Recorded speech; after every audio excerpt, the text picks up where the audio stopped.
Welcome everyone back to the Herbalist Hour. Today we're going to do our first kind of group interview. I've never interviewed two people at once before, but I'm very excited to welcome the crew from the Petty Herbalist podcast. I just started listening to this podcast a couple weeks ago, and it's hosted by Karina DesRoses, if I'm pronouncing that correctly. Correct. And then Asia Dorsey as well. So welcome Karina and welcome Asia to the show. Welcome to the Herbalist Hour. This is where community gather, merging the power of people and the flowers, the sweet and the bitter to the salty, the sour. Umami, it's time for the Herbalist Hour. Yay. Thank you, Mason. So happy to be here. Mm-hmm. Yeah, I'm stoked to have you on and kind of get to know you both a little bit better. So we'll see how this group dynamic works, but I'm sure we can pull it off. First off, I'd like to ask you both where you're at in the world. I know you're in two separate locations. Mm-hmm. Yeah. So, peace, y'all. I am here in the Cheyenne, Ute, and Arapaho territories, also known as Denver, Colorado. The lovely Rocky Mountains are surrounding me, and the dandelions are up dancing with the yellow dock. And so it's a beautiful spring moment to be here. Yay. And that was Asia. Hey y'all, Karina. I am on the Tongva land, which is also known as Los Angeles, California. I'm here with the sun finally up and it's not raining, and it's such a lovely day today. Awesome. And just for you two, for your reference, I'm in Eugene, Oregon, aka it's Kalapuya Chinook territory, which I don't know if I've ever mentioned this on the podcast before, but my daughter is actually 1/8 Kalapuya Chinook, so it's kind of fun that she gets to grow up on the land where some of our ancestors were from as well. So yeah, what a gift. It really is. Yeah. And it's been fun to kind of teach her some of the local plants and whatnot. We'll see if she ends up becoming some sort of herbalist, but it's in her blood. That's right. Amen to that. Well, awesome. I wanted to kind of kick things off as well by reading a really fun description of your podcast. I don't know which one of you two wrote it, but two Black herbalists and bougie aunties help you discern the real shit from the bullshit in food and herbs. Come share in the belovedness of Karina DesRoses and Asia Dorsey as they explore food science and medicine making at the intersection of ancestral reverence, ecology, and cultures of healing justice. So I love it. And as I mentioned to y'all before, I always appreciate a podcast that isn't afraid to use curse words. Period. Sometimes we'll drop the F-bomb around here. But I was really curious, where does the name Petty come from? Why the Petty Herbalist? Well, okay. So I'll explain that, although it low-key comes from both of us. So before the Petty Herbalist podcast was started, Asia and I, and also our friend Tammy, shout out to you. We wanted to start a podcast years ago. The working title of the podcast, or name of the podcast, was going to be Daughters of Empire. And so it just, our various projects, life situations happened. And so we were not able to start it, but we still had it on our spirit to do it at least, or at some point in time. So I started Petty Herbalist in 2021. As a way to brand myself and what I was learning. And so Asia had her bones, bugs, and botany, and I didn't really have a brand just yet. I had Hoodrina, which is one of my funny alter egos, but not necessarily. It's just a personality trait of mine. And so I was like, man, I don't know. And Asia was like, oh my gosh, what if you were the Petty Herbalist? And I said, period. As soon as she said that, I went ahead and got the handles on all of the social media platforms. Nice. And I was like, Petty Herbalist, that's what it is. And so, yeah, from there, I started posting on Instagram as a way to share what I was learning as a new herbalist, and also a person who wants to become a doctor. So I'm like, this is a way for me to, or this is a creative outlet for me. And so like, I just want to share with people. I started Patreon and started doing the same things, but then I became kind of burnt out and I just couldn't get myself to post, even though this is my thing, like I started it. Additionally, I want to shout out Birth Workers of Color out of Long Beach, California, because they I wrote a grant that they gave me a good amount of money. So that helped me start Petty Herbalist as well. But yeah, back to me getting burnt out. I just could not post. And so I had to turn to my strong arm, which is Asia Dorsey. And I said, Asia, I need help. Like, I can't do this. Like, I feel like I'm a self-motivated person. She said, you're not a self-motivated person. You're a community motivated person. And so like you need a community around you to help you get you going. And she was like, I want to be a petty herbalist too. Like, I think we should finally start our podcast. So, we sat down and actually planned it out what we were going to do. And so, yeah, we finally got it off the ground and we decided to name it the Petty Herbalist Podcast in September 2021. So that's where it came from. Love it. Did you want to add anything to that, Asia?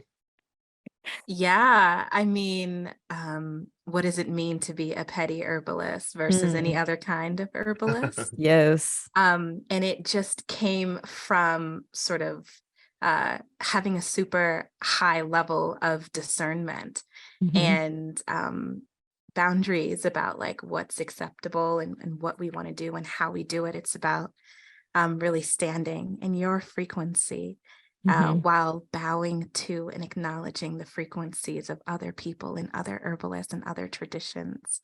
But to be petty, right, is a simultaneous process of being grounded and rooted in yourself, your needs, your desire, and your medicine way, while loving on other people at the same time. Yeah. Period. Asia had the the mic drop. Yeah, the mic drop for that description.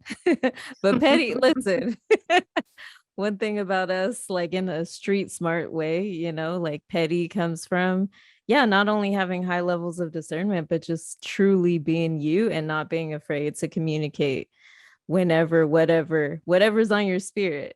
This is why if we have a cuss word on our spirit on the podcast, we're gonna say it, and we feel that differentiates us from a lot of the herbalists that you hear or you see on social media. Fucking A.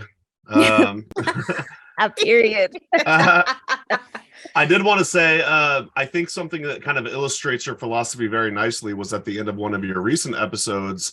You're like, thank you so much for the review.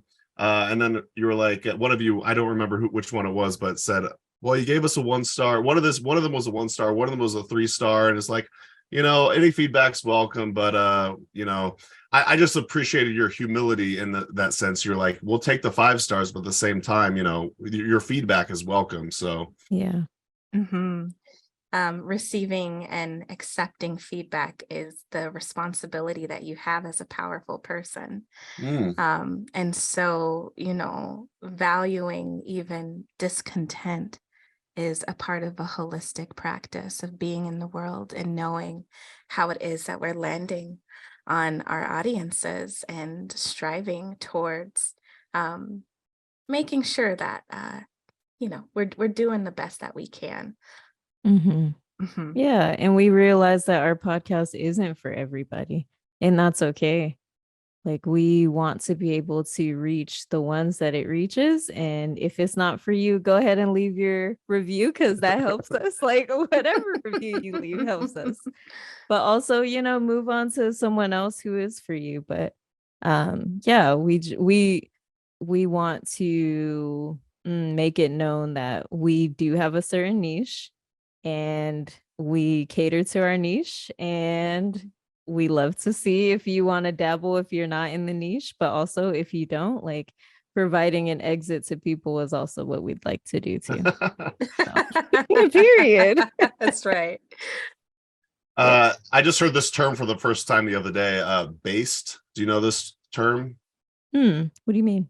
So based, I heard, is essentially, it kind of sounds like the description of petty, as in you're just going to be yourself, you're going to be you unapologetically.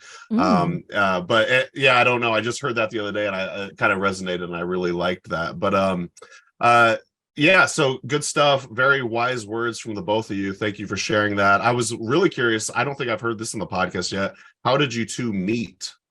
I need to stop laughing so high pitched because you can't hear it when you edit it. Asia, do you want to say it? Because you already know my story, and so mine is the more petty version. So go ahead, Asia. Okay. How do we meet? So in high school, I was very type A. I was goal oriented, and I knew exactly sort of what I wanted to do since middle school. And freshman honors biology class, okay, it's like I have to be a perfect student. I have to, because I have to get to an Ivy League. I was so this way. And there are these two Black girls, okay, Karina and Cal, and they were wilding out in the biology class, just wilding out. And I'm like, I'm trying to get this education. Okay. I'm trying to vibe with what's vibeable. And they're just, they're just doing them. And I was like, I can't. Next year, honors chemistry. No, it was freshman year. It was still freshman year. What happened? Okay. So yeah, Asia was a really cute girl. She had her little mismatching earrings and her rainbow clothing. Like Asia was so cute and nice, but also, she was a nerd. We all knew this. And so Calais and I, well, we were also nerdy but funny. And we had a teacher named Mr. Roy. If he ever hears this, he's gonna laugh. But he was such a silly teacher. Like he just, I don't know. Like one time he came in, he had a scar all the way across his forehead. And he was like, he gave us options as to what we think happened to him. It was dumb. But anyway, so Calais and I just acted up. And so Asia thought that we were ghetto. And so she didn't really want to hang out with us so Asia and Calais had a similar friend group. And so I was hanging out with Calais. I remember we went to Burger King after some school event. And we were talking about politics. And I happened to be speaking with Asia. And so we were discussing some matter. And so at that point, Asia decided that I was smart enough to hang out with her.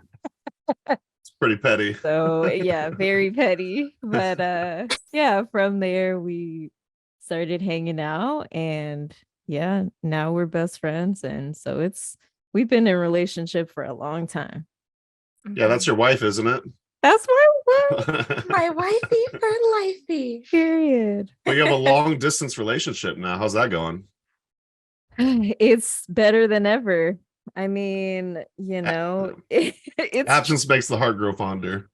I think it's just that we started working together on a more intentional level. And so, yeah, anytime. I mean, we talk work things, but also because we're in such close proximity, like we want to incorporate each other into our lives more.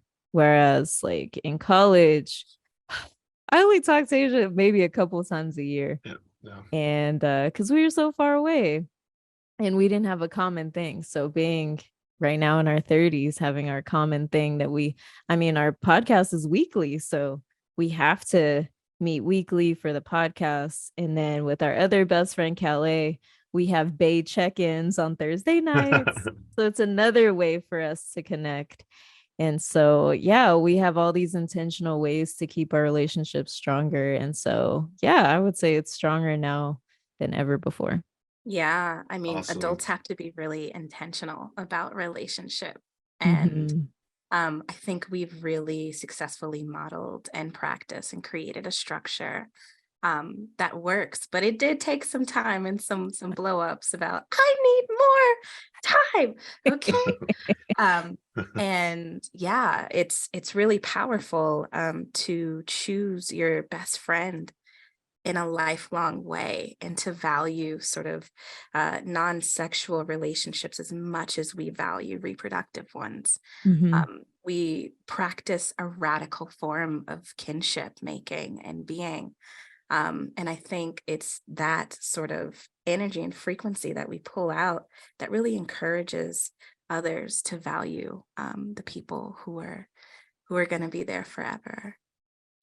Yeah, it's our relationship is interesting because when you describe it to people, like people don't really understand. They're like, "So you're married?" And I'm like, I mean, not technically, but Asia does come before like everyone else, like even if I were to get married, like this person has to know that they're underneath Asia. Like I don't know how to tell you this. Like, and we have so many plans to like have a house together and have our kids grow up together. Like, it's such an important relationship. And so, you know, what Asia was saying before, like valuing like your platonic friendships above romantic relationships is not really what we do in our society, but like we do in our relationship. Mhm. Yeah. Well, y'all have a tight bond. It's very apparent. So where's the house going to be, in LA or Colorado? It's not going to be in Colorado, I'll tell you that. I honor Karina's boundaries. Because although I too was born and raised in Colorado, like that climate is not for me. The altitude is not for me. I cannot. I mean, after living in the tropics, I lived in Dominican Republic for a year. Mhm.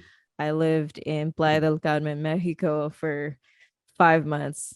Like and I live in LA now. Like I can't go back to the cold because I'm thriving in these warmer conditions. It's So true. Biocompatibility, especially for two women of tropical descent, yeah. is actually quite significant, but also thinking about climate resilience and adaptation, making Mhm. long-term plans about where we're going to plant our roots. There's an analysis of how the changing climate is going to impact water resources, land rights, and also what is the political climate. Mhm. There are some places in the South where I'm not going to move to now because Right. reproductive justice doesn't exist. Yeah. So there are a lot of sort of decisions to make around where to live, and ground down, and also like what are the herbs like. So Okay.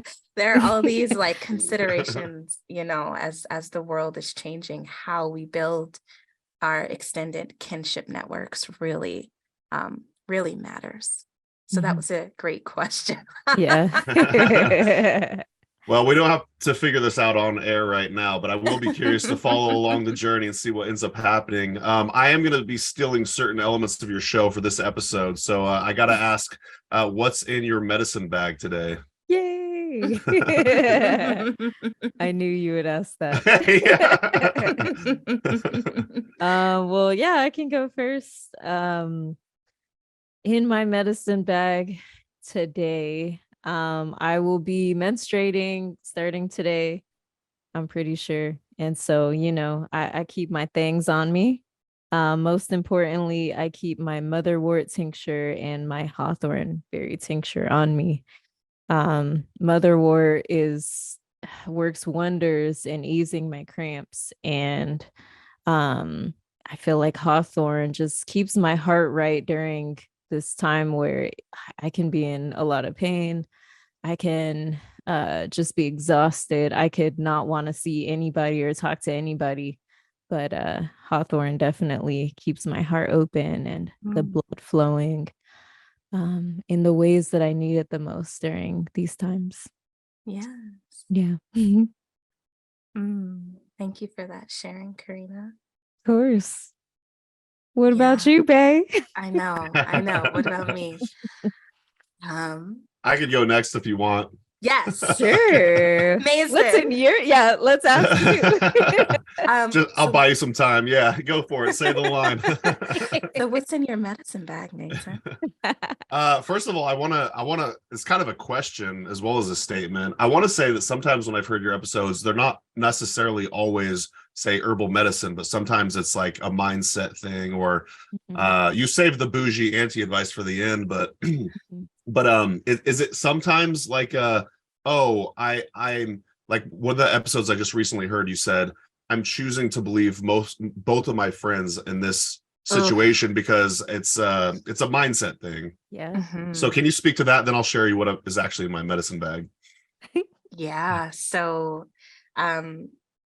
as most people, but especially folks from the African diaspora, our world of medicine includes spirit, includes relationship, includes so many things. So sometimes a word, sometimes a learning, a teaching, a reflection. These can be as medicinal as a plant compound. And so thinking about and extending the tools really that we have to deal with a world that is both beautiful and painful and confusing and uplifting. What are all the tools, right, that we have at our disposal? And that includes psycho-emotional well-being as well. Well said. So yeah, so today I have a oat straw infusion. As with a lot of days, and I'm a big fan of doing single herbal infusions. I will say this: I perhaps unnecessarily added some magnesium to it, which I know it's already mineral rich, but I just infused some extra magnesium in there, and then I threw a couple squirts of St. John's wort tincture in there as well. So yeah, Sounds good. that's in my bag. Yes. I wanted to say I got hot sauce in my bag, but hey, which I do. hot sauce in your bag. Period. How about you, Asia? What's in your medicine bag? Ooh, so y'all, what's in my medicine bag? Is rhythm. What's in my medicine bag? I've set up this beautiful rhythm of going to the Havana sauna every Monday after my menstruation. And I love everyone who works there. It's Korean owned. And I love to show love to different communities by spending my money, like giving resources away. And we just have been negotiating on the type of soap that I need for my body scrub. And the owner's so cool. And like, how did it work? It may not work. We have to going back and forth. But I'm always checking out what she's eating because she's a fascinating character. And she just took ownership of the shop. So and I saw some goji berry. I said, what you got over there? She's like, oh, the goji. I was like, yes, goji. Yes, spring tonics. We love to see it. And she told me, she's like, the best way to work with goji, and this is very important. And she was like, yeah, you just brew it with the hot water. Because eating it on its own, she said it could get a little sticky. And what I loved about her process is that as a plant that's rich in carotenoids, heating it actually releases more of its nutritional qualities, and making it as a tea will allow you to eat the flesh of the berry so that you can get those polyphenols and that you can get those really important fibers. And she helped me in that statement understand the idea of cloying foods. She said it was sticky, and it's very true, but I noticed that goji berry would cause there to be like little bumpies on my forehead because it's cloying, but that also translates to sticky. And so that rhythm of taking care of myself and putting my body in the hands of, my beloved Korean bathhouse owners on a monthly basis, it really revealed how to better be in relationship with a plant that is of sort of Asian origin. And so that rhythm, having those things in place to really catch me when I'm down and lift me back up, that is some of the biggest medicine that I'm experiencing this week. Wow. Thanks for that share. I'm so excited to perhaps go to the Korean spa with you when you get here. Yes. So, Mason, for context, my birthday is next week, April 26th. Nice. And Happy so birthday. Asia, thank you. Asia and Kelly are coming out to stay with me for my birthday. And so we're going to do all the fun stuff in LA. So hopefully we could go to the spa. That would be so fun. And I know you want to have some fun too, but are you going to do some business? Are you going to do any like in-person podcast episodes with each other? Oh, we should. Yeah. But we have a lot to plan for the summer immersion. So we're going to be doing a lot of planning for that coming up. And who knows, we're probably going to be doing cooking. I'm going to take her through my neighborhood to harvest some fruit. The loquats are out. So, we're going to come back with some bags of loquats and some, the leaves are medicinal as well. So, we can do some things while she's here. Karina, you're a pro at this. That's a perfect segue because I was actually going to ask Asia, which I think that she's the one that hosts the People's Medicine Bag series. Yes. And so I believe this podcast episode should be released in a few weeks. So I was wondering if you could maybe give a preview as to the upcoming summer medicine bag, if you have any information on that yet. Yeah. So in the summer medicine bag, we are really discovering sort of the element of fire and how to wield fire in a way that is beautiful. So that's going to include tinctures. It's going to include the temperatures of plants. It's going to include smoke and different conversations about taking fire and smoke into our bodies.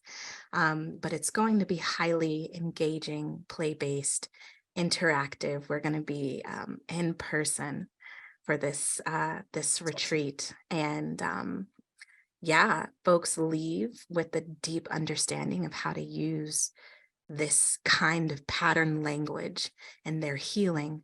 And it's not just healing their body, but understanding what the season is going to push us towards naturally and how to stay grounded sort of while we're doing that work. So each medicine bag series introduces students to particular forms of medicine making.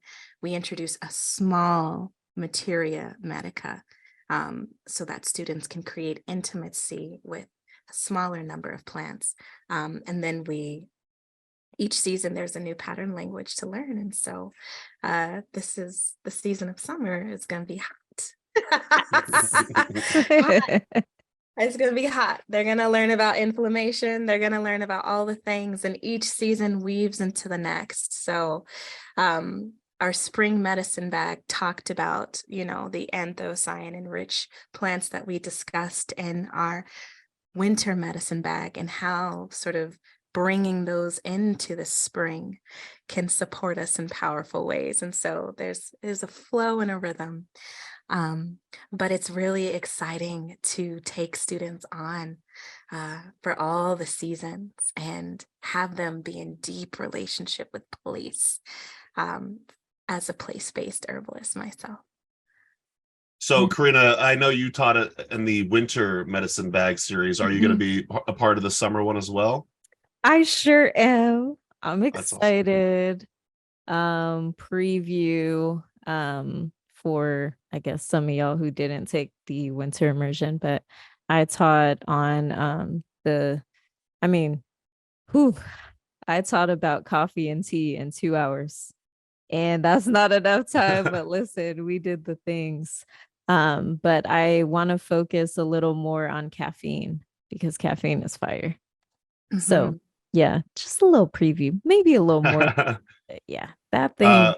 We're gonna Again, a perfect segue because I was going to ask about your coffee next, but just to shout you out, Asia, you could sign up for this at bonesbugsandbotany.com. Is that true? Yes, that's true. And Okay. it's best to be on the mailing list because the courses fill up really, really quickly. And being a patron, you get access first, mailing list access second. But by the time that happens, it's usually full. So I really encourage people to jump on the mailing list. Very cool. Yeah, I'll leave a link to that in the show notes, of course, and definitely sign up for both of these Karina and Asia's newsletters for sure. In fact, I need to take my own medicine because I don't think I'm signed up for the newsletter yet, but get me on there. But yeah, like I said, Karina, perfect segue. I was curious if you could I'd like to hear more about your passion for coffee, how it's herbal medicine, and your experience at the US Coffee Champs, if you want to share. Oof.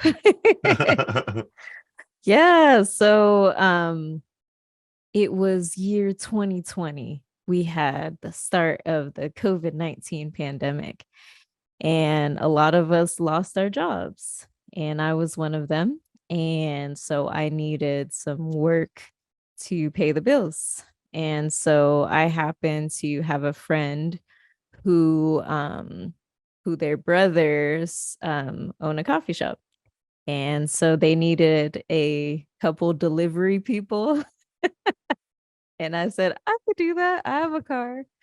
And so, yeah, I became a delivery person at a cafe and I got slightly trained on coffee, but it was just enough so that I could differentiate the orders kind of thing. But during the George Floyd protests, our cafe got super busy because it is a Black-owned coffee shop.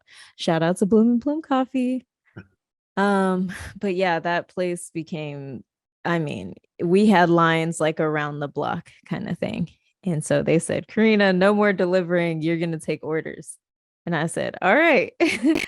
So essentially, I was like one of the faces of Bloom and Bloom Coffee because I was on the outside of the cafe because we needed the 6 feet sort of situation. And so I began talking to people and taking orders. And yeah, it was such a great job for a person like me who's like really charismatic and friendly. And so eventually that time ended, restrictions were removed. And so we moved back inside. And so they're like, hey, Karina, you're on bar. And I said, oh, okay. And so I became a barista instantly. And I eventually had to teach myself. I had a foundation of training from my original manager who became my roommate at one point and who's one of my friends. So but yeah, so I had to teach myself about coffee. YouTube was my friend, and yeah, I just practice after work, came in a little bit early so I could learn the things and just practice. And so yeah, I taught myself how to be a barista, and then like later on in my barista job, I became trained.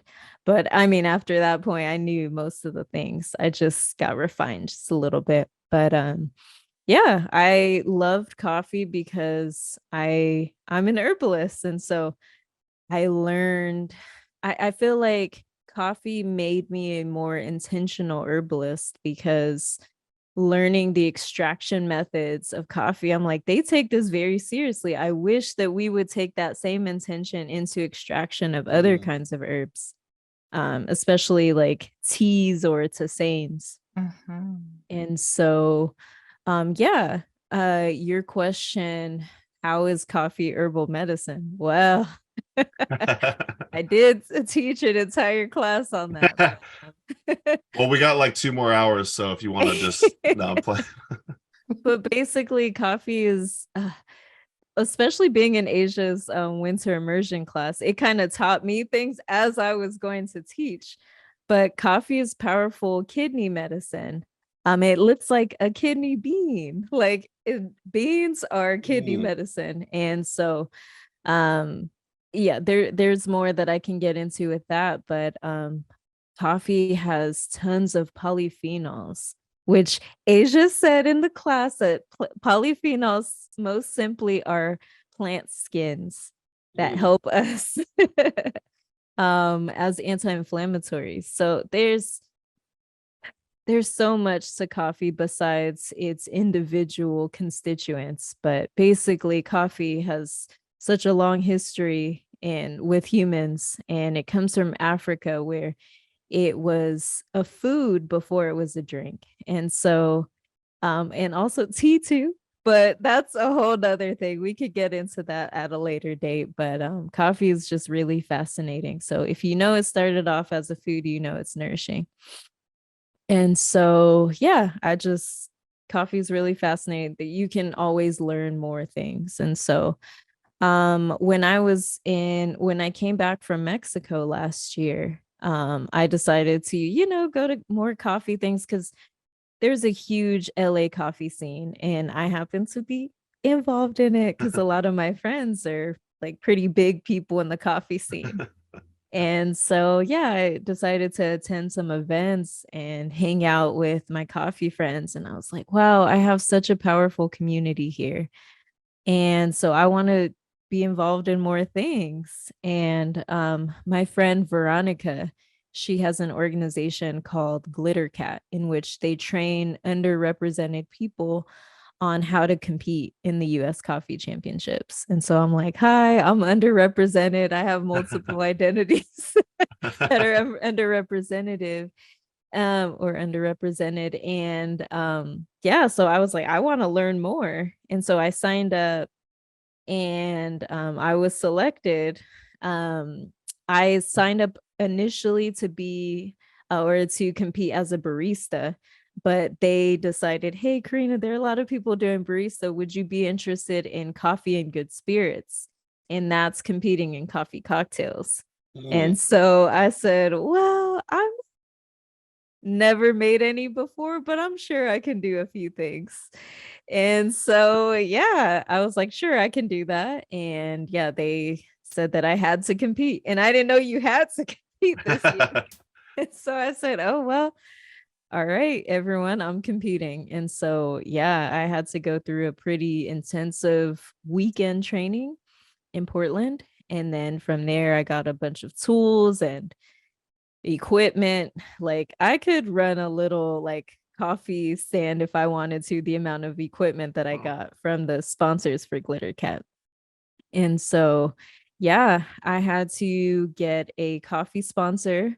I mean, you don't have to, but the amount of coffee that you're going to use to practice, you need a coffee sponsor. And so I decided I want to use Dominican coffee, and I found a Dominican roaster out here in LA. And so, yeah, she sponsored me, and she's amazing. We have an amazing relationship now. And I got an alcohol. You don't need that much alcohol, so I just bought it. But yeah, I practice at a cafe. Shout out to Morning Service Cafe for allowing me to use their espresso machines. And yeah, I competed in March, was it? And it was rough. As many times as you can practice. So for coffee and good spirits, you have to compete with 2 signature beverages that include, as I mentioned, coffee and alcohol. For one of your drinks, it has to use espresso from the sponsored espresso machine, and then the other can be whatever brewing method you'd like. And so, yeah, as many times as I practiced, it was a whole nother thing to be on the competition stage. But shout out to Asia for being there. Asia was low-key my coach. We competed in the We US competed. coffee. And so my other friend, best friend Calais, was also there, and some other Glitter Cat friends, coffee friends were there. And yeah, it was very difficult. Things were just messing up for me. Both of my scales messed up. And so they're just knocking off points. You have 2 judges on either side, just like being really meticulous. Wow. And so, yeah, I eventually went overtime, which means you're going to be disqualified. But I even said it out loud. I was like, you're getting these drinks. And so yeah, I served my beverages, probably not my best, but I did my best on the stage. And so yeah, that was the US Coffee Championships. After I received my score sheets and spoke with the judges, everyone was so captivated by my performance, and everyone encouraged me to compete again. So I probably will. I'm not going to say 100% just in case I don't do it, but I probably will.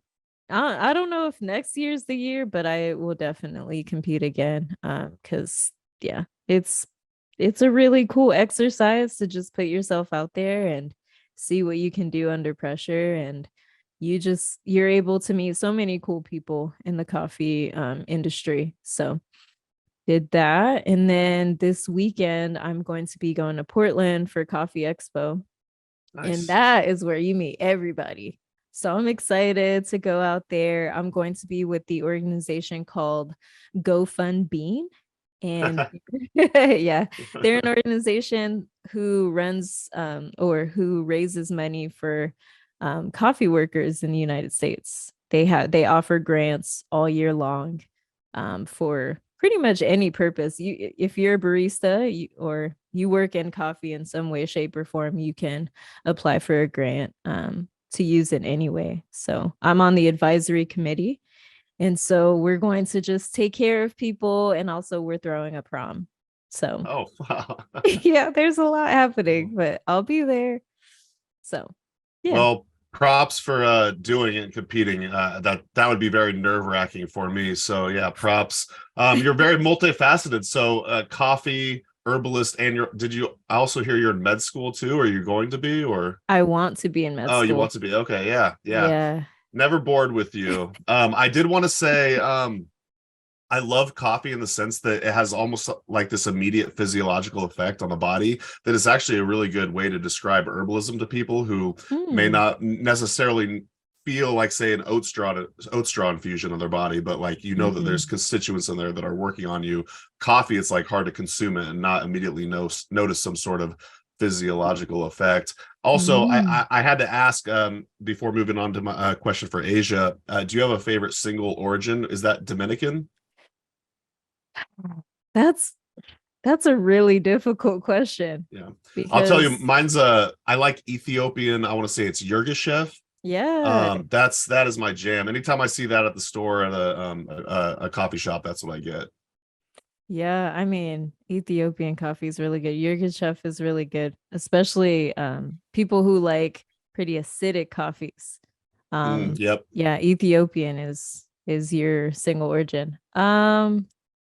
I love Dominican coffee, especially because the roaster that I use, she gets her coffee from Jarabacoa, which is a city that I lived in when I lived in DR. So it was very familiar for me. Yeah.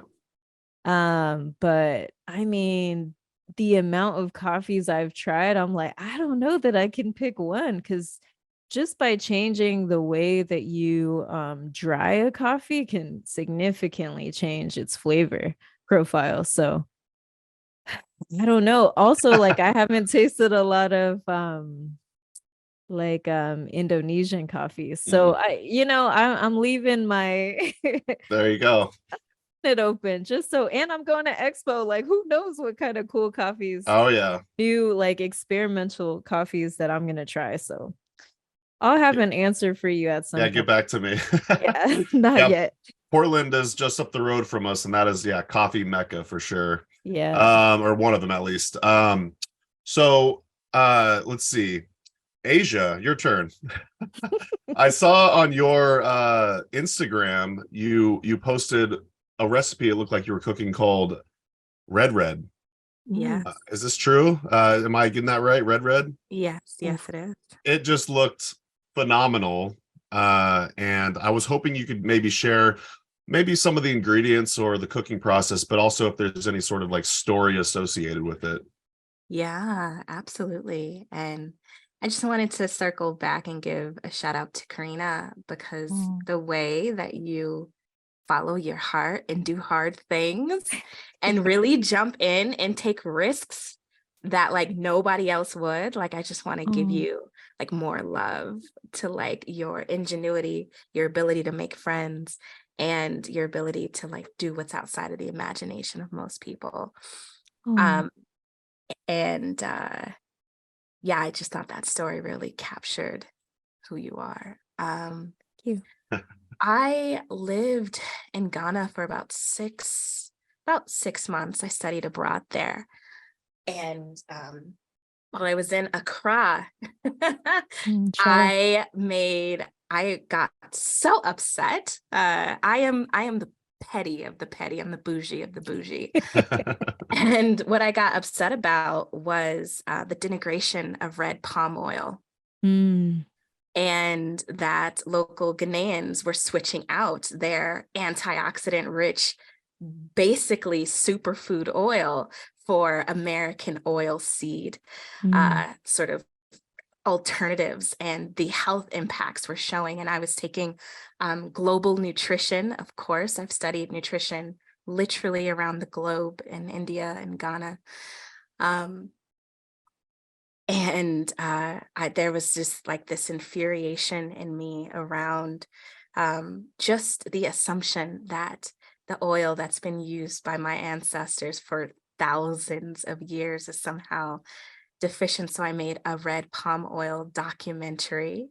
And I interviewed health experts, and I'd never made a film before, of course, but I really changed sort of a lot of minds and talked about the deep medicinal qualities of red palm oil. I had a woman, my sister Florence, shout out, take me to the marketplace, and we made red palm oil from scratch, and really developed this deep relationship with such a sacred plant that has been denigrated.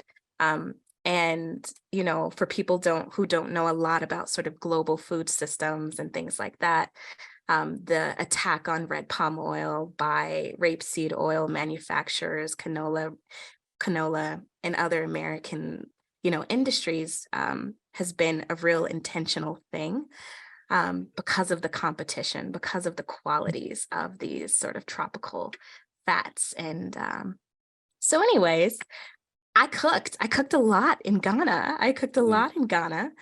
And I cook a lot. And that was one of my favorite recipes was red.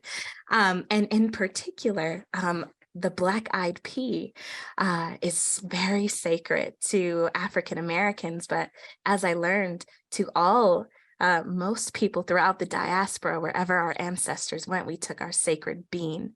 And so part of what I'm up to, I used to be very strictly bioregional. It's like I got my diet to 90% Colorado, my seeds, my eggs, my milk, my meat, my veg, right? Like everything. But after experiencing how healthy tropical foods made me feel, I've been incorporating my ancestral foods. And so what is it like to take black eyed peas and not add a ham hock to it, or not add smoked turkey to it, but to instead add shrimp powder, right?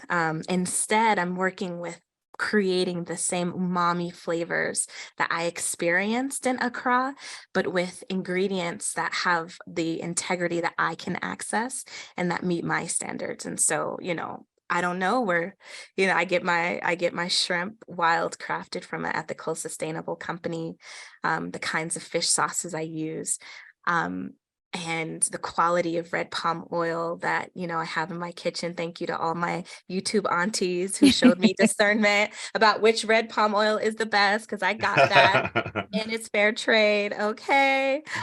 And so, yeah, I make it a tradition to honor sort of the recipes that I learned while I lived in Ghana, and to continue sort of to eat of the foodways of my ancestors, even when that includes participating in import and export.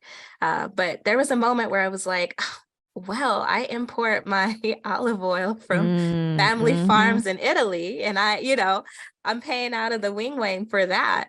So Yeah. what's the barrier between me importing red palm oil when it's the oil that matches my body? And so, yeah, I've been in a deep process with red palm oil, specifically from West Africa, learning about, most people don't know that red palm oil is one of the food sources that are rich in the full spectrum of vitamin E. So that's trochophenols and trochophenols.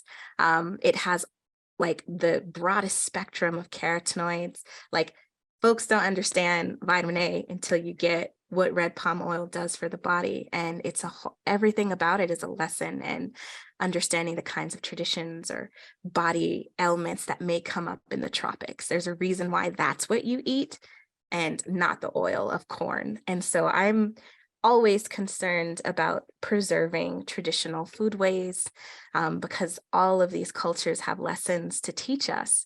And if we are eating a homogenized diet that's based off of what's available in the United States, then we will lose sort of these breadcrumbs that take us back to our ancestors. And so, yeah, red is a beautiful dish. That has ginger, that has red peppers, that has red palm oil, black eyed peas. It's consumed often with plantain. Uh, we love some plantain. We And it also gives me the opportunity to go to the African market and, kick it, learn from those folks. I live in a place that's really diverse here in Colorado. And so there is a market owned by people from across. So it's really cool kind of to go there and talk to them. And they talk to me in Twi, and I'm like, Hey. yes, Akowaba, like. So it's good to, be with people of culture, and yeah, so yeah, I love exploring the cuisines of Africa. And I know I can't make a soup like some of y'all's moms can make a soup, but I'm learning, and I love adding Ghanaian cuisine into my repertoire alongside Italian cuisine, alongside soul food, alongside all of the culinary traditions that I am dancing in the mystery of. That's exactly what I was hoping for. So thank you for sharing all of that. Yeah, absolutely. Yes. Yeah, I guess this is a good time to plug both of your Instagram accounts. I want to say it's at Bones, Bugs, and Botany for you, Asia. Yeah, that's right.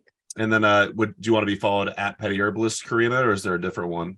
Yeah, at Petty Herbalist is where, I'd be sharing all the things, herbs and food and whatever I'm into at the moment. I mean, you could follow me on my personal Instagram, but Petty Herbalist, that's where I do my work. So Yeah. And I don't want to yeah. make it sound like we're necessarily wrapping up. I know it's been almost an hour, but I actually still have quite a few questions. But if y'all are down to hang out a little bit longer, We actually are, and I have you in the calendar until 2:30, so we have time. Perfect. Awesome, sweet. Well, that's good news. Okay. There's two of us, so we should have more time. Exactly. That's kind of what I was thinking too. Period. I ask everyone this. I'm always curious. I'd like to know who some of y'all's herbal mentors have been.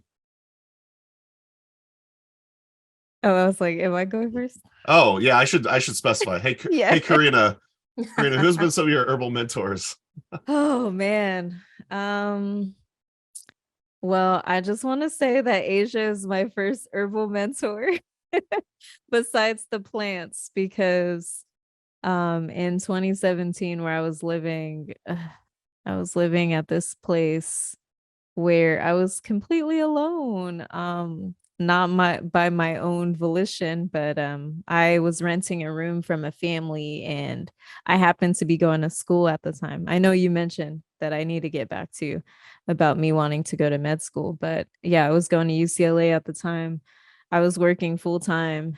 I was just too busy for everybody, and they had gone on vacation for an extended amount of time, and I was just alone. I didn't have anybody, and my depression was like the worst it's ever been in my life. And so I found that there was there were these plants around me that were fascinating that I didn't know too much about, but just a little. Lemon balm and rosemary were all around me. And I was like, these plants must do something. I don't know. They're calling out to me. And so I did a little bit of research, and I found that lemon balm is really supportive to people who are going through depression and anxiety, which is exactly what I had. And so, yeah, I wanted to figure out more ways to support myself with these plants and maybe some other ways. And so I reached out to Asia, and then from there, Asia introduced me to Susan Weed, who is a 70-something-year-old woman, American woman who just like knows all the things about temperate plants. And I think she's of like Hungarian origin.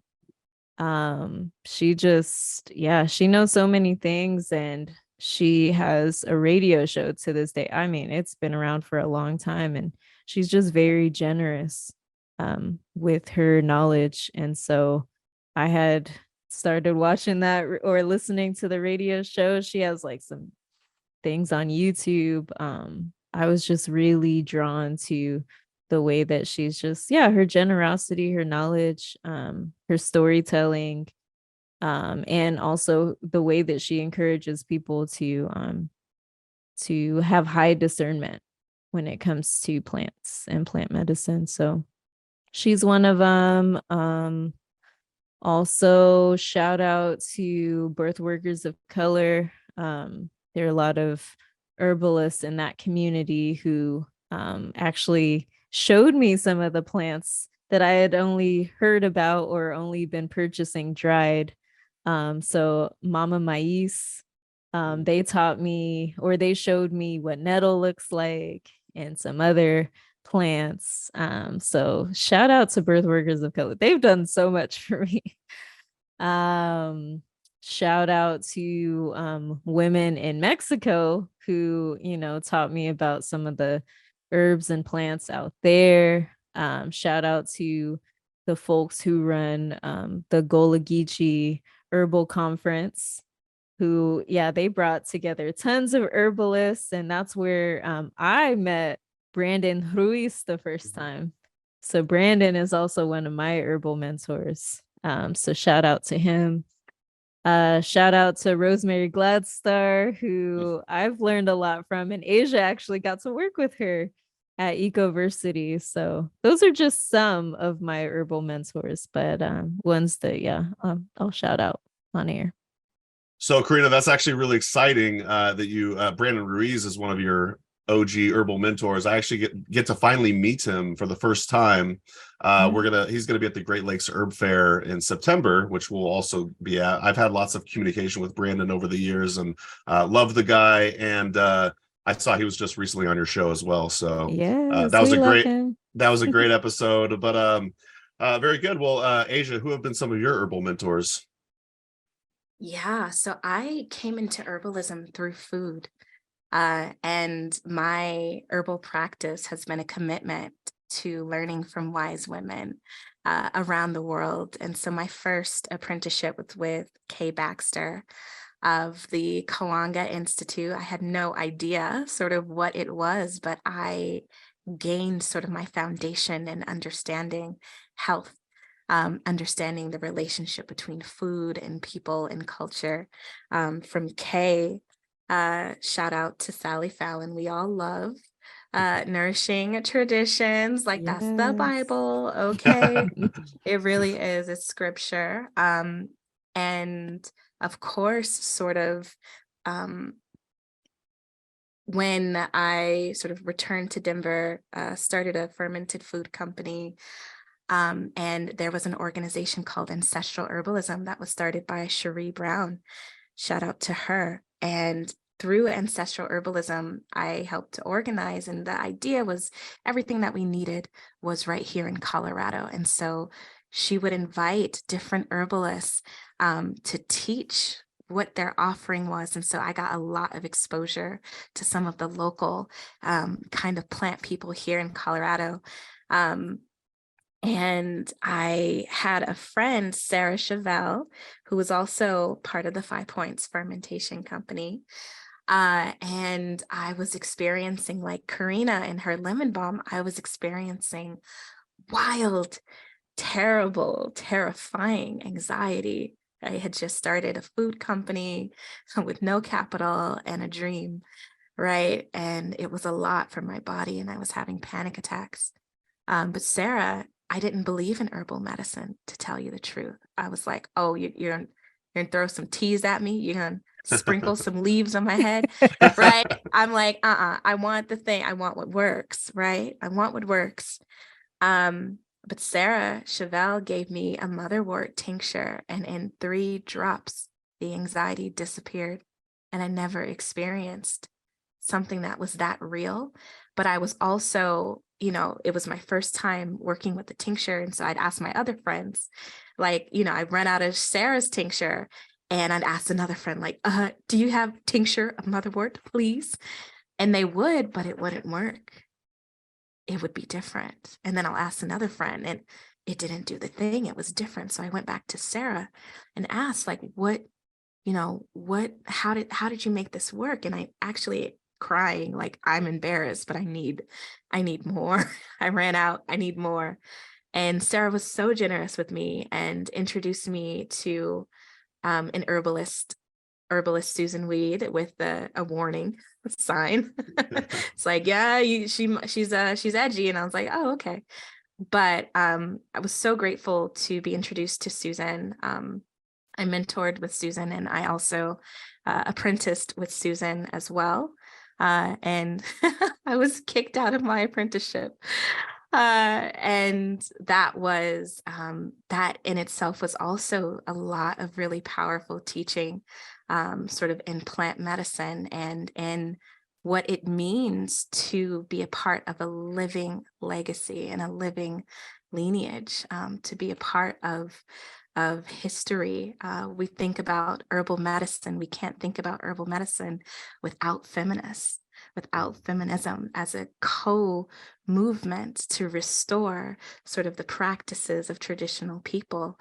And in that, right, we have people who had to sacrifice lots of different parts of themselves to make a way in herbal medicine so that the rest of us could walk through and learn and study with ease. And Susan, as one of the foremothers of spirituality and herbal medicine, has been one of those persons who has made a way for other people, irrespective of her individual sort of defaults. And so always honoring that lineage, but also honoring that lineage holders can cause harm, right? Also honoring that lineage holders are not perfect. And as a feminist, as a Black feminist as well, part of my commitment to the work is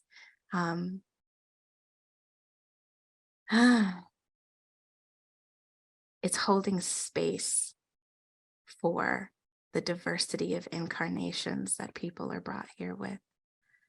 And also choosing paths that create beauty. And it's possible. And, as herbal educators, Karina and I,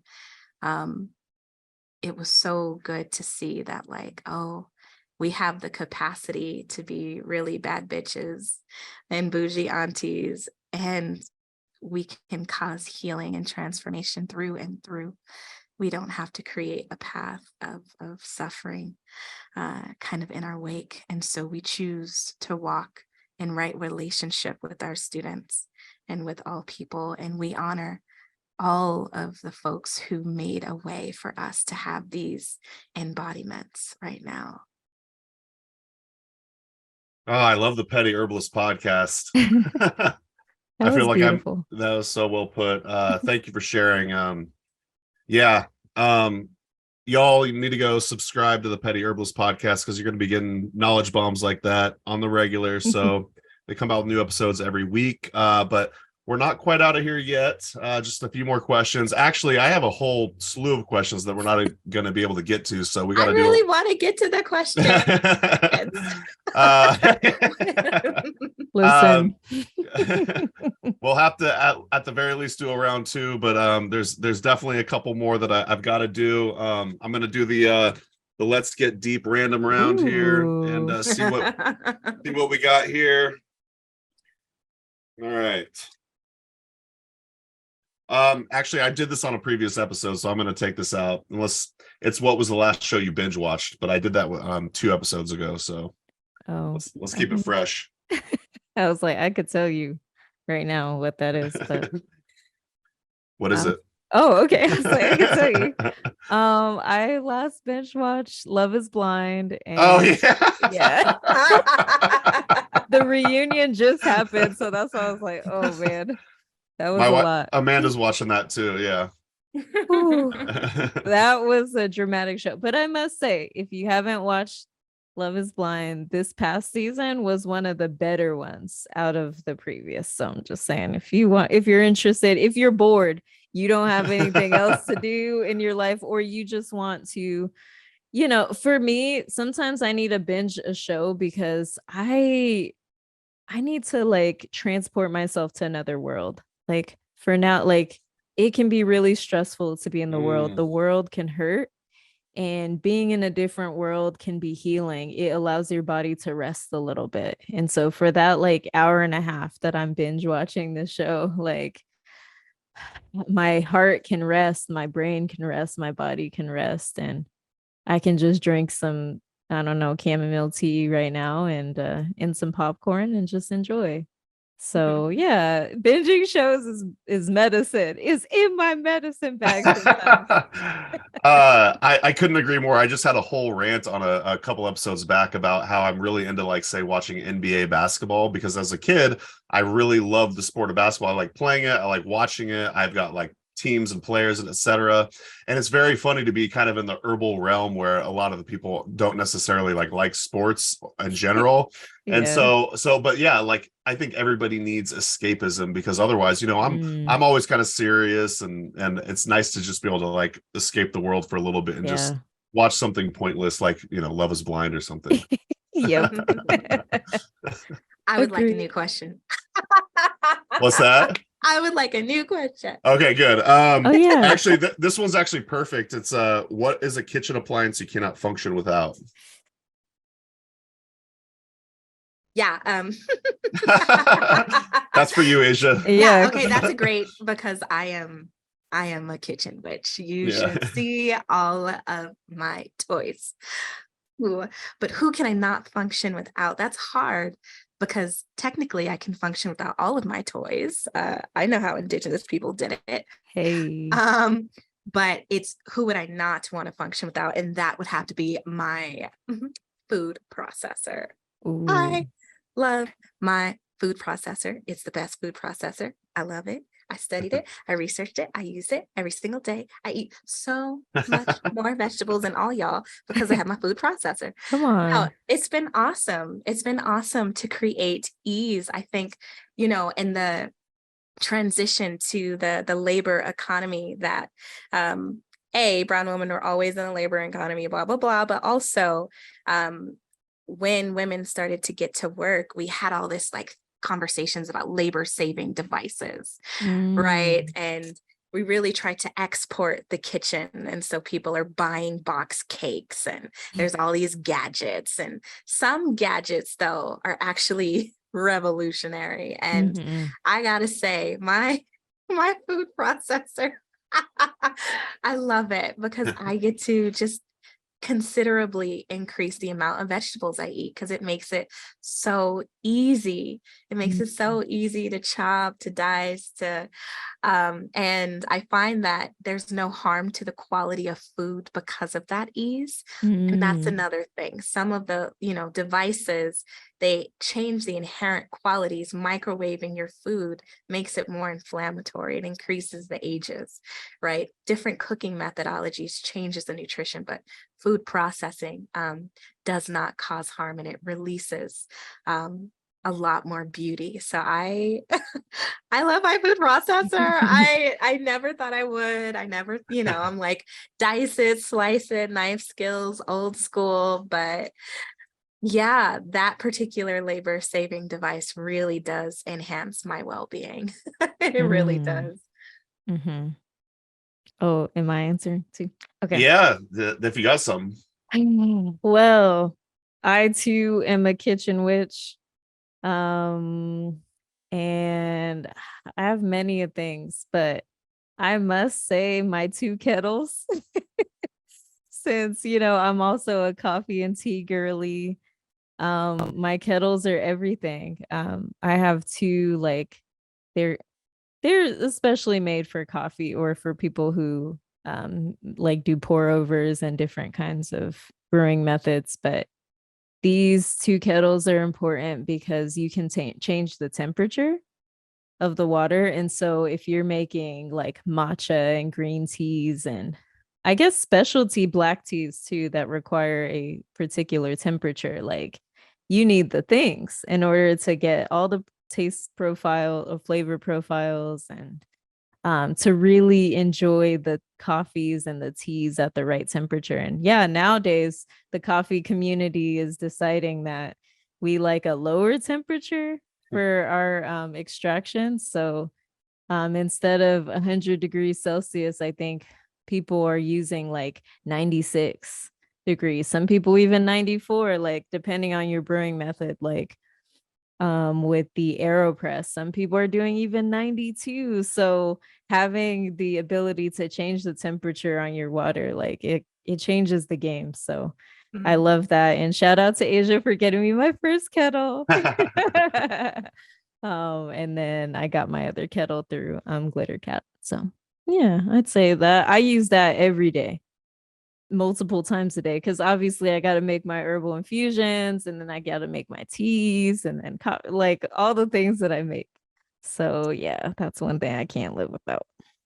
My brother started nerding out on the AeroPress, and he was messing with the temperatures and stuff. Yeah, it's you could go deep down that rabbit hole. Yep. I love it. Oh yeah, so it's almost time. And I know like I said, there's so many more questions I had. Would you all be up for a round two, maybe in a couple months or something? Yeah, I think so. We'd love a round two. That would be amazing, because I really wanted to talk to y'all about cooked greens and pot liquor.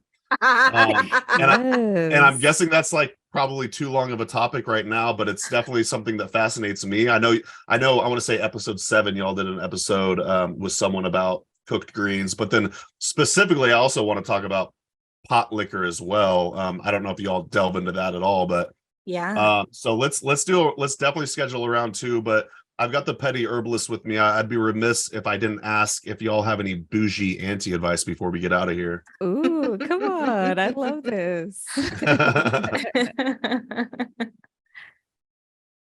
Asia, go ahead. Karina. Okay, yeah, Asia, you go first. Or whoever's got it. I think my bougie auntie word of advice for what I'm really thinking about. There was a word, Mason, that you used at the beginning. Do you remember that word? It was like duffing. Fuck? Or oh. No. But it was something about like being based. That reminds me of the war on drugs, so I don't like it. But second of all, this idea of being unapologetically yourself. I'm a professional facilitator, and I often am that, and you find that on the Petty Herbalist podcast. But what I am learning is that there has to be space in our body for an apology. And so while it's so beautiful to be your full self, be entirely self-expressed, to stand in your frequency, to stand your ground, all of these things, we have to also remember that we are a part of a web of relationship, and that we're never alone. So there's no such thing as standing on your own or standing your ground. Sometimes being who you are can cause harm. Mhm. And Oof. when we do that, the real question of who you are is that, do you have the medicine bag to repair it? Mm. And that is my bougie auntie word of advice. With great power, right, comes this other thing too, which is really the character, really the mark of strong character, which is your ability to mend the things that you break. It's amazing to be powerful and confident and unapologetically you. And I want us to learn how to be we, us, ours even better than what we have now. And that is my bougie auntie word of advice is, what kind of apologies do you have in your medicine bag? Mm. I love that so much. That is so good. Yeah, I was looking up based the definition of, I guess it does have actually a war on drugs terminology, but then yeah, it also, some rapper, I guess, reclaimed it, says being yourself and not caring whatever others think of you. But yeah, of course, sometimes that comes at a cost. Like you said, we're all a part of society, and we got to have some humility and know when it's time, when we hurt someone, with when we got to like apologize and whatnot. So beautifully said, Asia. Thank you for sharing that. Karina, you got anything or any Oof. feedback on Asia's? Of course, we always do that. Yeah, that's beautiful. Yeah, Asia and I had a really powerful conversation about, that sort of thing during the weekend. And yeah, I think that is a marker of your character. Like, how do you respond to people when you've hurt them? Because we're going to hurt people, just because just being in proximity, like the way I do things is different than Asia does things, and the way that Mason, you do things. And, my tone might trigger you because it might remind you of something else in the past. But for me, I want to be a person who never knows everything. Like, I want to be able to know other people better. So, conflict, although is difficult, it invites us to get to know each other better. And it puts me in a position where I can love people better. I'm like, wow, I didn't love that person enough in that moment. Like, let me learn how to do it better. And I can do it better next time by inviting the conversation of like, how can I serve you better? Apparently, I didn't do so this time. So, yeah, Asia, thank you for that. Yeah. So speaking of people letting you down, so this past weekend was Coachella, and Frank Ocean is like the headliner of this past weekend. I think maybe next weekend too, but wasn't sure. And like he was at the very end, and he was scheduled, or everyone's set is to be streamed on YouTube for people to see. And so like I think it was a couple hours before, like they announced that Frank Ocean was not going to be streamed, and people were upset. And then, so of course, like we were all desperate, and we were waiting for other people to like go on TikTok or IG Live and like show us what was happening. And so Frank Ocean was like an hour late, and he let everybody down with his set. And yeah, he spent a lot of time backstage. He like lip sync, like he did a few songs, but overall people were just let down. And he also got on there and said like, hey, I'm glad to be here, but also it reminds me of being here with my brother. We used to come here very often, and his brother passed away 2 years or 3 years ago at this point. And so it's like, how do we deal with people who let us down, but also like have compassion with them? And it's a struggle because there are no right answers, right? Like, I think that everyone has the right to feel the way that they feel. And, like no one has to explain why. Like, if this is how you feel, if this is the way that they let you down, then please feel all the ways. And if I don't feel those things, then like that's okay too. But we can coexist with one another and have compassion with them. So for me, I am the type of person who's like, I think it's a good thing for your heroes to let you down so that you can see them as a human. And so you don't keep putting them on a pedestal. But also, like, I want to have compassion for all the people who spent thousands of dollars to be at Coachella for, someone to not meet their expectations. Like Frank Ocean hasn't performed in about 6 years and people love him. And so people truly felt heartbroken. And so like I'm having compassion with them. And also, yeah, I maintain that this is what I believe, but we can have multiple beliefs at the same time. So I guess my bougie auntie word of advice is like, how can you have compassion for people even if you don't agree with them? Like, what does that look like for you? And how can you make your relationships more powerful by including compassion in them? So that's what I have. Wow. That brought up a lot of emotion for me, Karina. Yeah. Yeah. I feel like Frank Ocean. Yeah.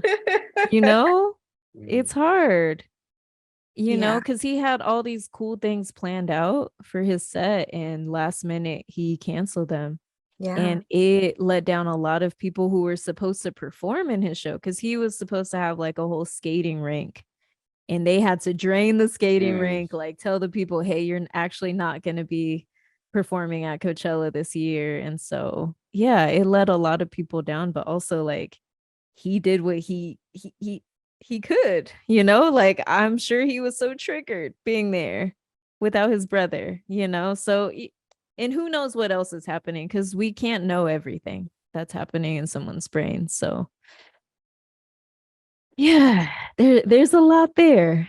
And with your situation too, Asia, like times are complex and it's hard to be someone's hero. It's hard to be, a leader and try to be your fullest self and knowing that you're letting people down by being that.